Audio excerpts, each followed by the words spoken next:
Famous golden diamonds എന്നും എപ്പോഴും നിങ്ങൾക്കൊപ്പം.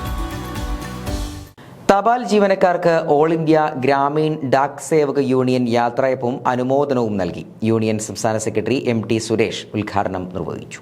തപാൽ വകുപ്പിൽ നിന്ന് വിരമിച്ച GDS ജീവനക്കാർക്ക് all India Gramin Dak Sevak union Ottapalam division കമ്മിറ്റിയുടെ നേതൃത്വത്തിൽ ചെർപ്പളശ്ശേരി അർബൻ ബാങ്ക് ഹാളിൽ യാത്രയയപ്പ് നൽകി. ഡിവിഷൻ പ്രസിഡന്റ് PK സോമനാഥൻ അധ്യക്ഷനായി. യൂണിയൻ സംസ്ഥാന സെക്രട്ടറി MT സുരേഷ് ഉദ്ഘാടനം നിർവഹിച്ചു. 42 വർഷത്തെ സേവനത്തിന് ശേഷം സർവീസിൽ നിന്ന് വിരമിച്ച TVM അലി, K വിദ്യാനന്ദൻ എന്നിവർക്ക് സംസ്ഥാന ഡിവിഷൻ ഭാരവാഹികൾ പൊന്നാടയും മൊമന്റോയും സമ്മാനിച്ചു. പ്രമോഷൻ ലഭിച്ച PR രശ്മി, ട്രാൻസ്ഫർ ലഭിച്ച CP Ajith Kumar Nattukal, KG Narendran Kalluvazhi, SM Ratheesh Varma എന്നിവരെ ചടങ്ങിൽ അനുമോദിച്ചു.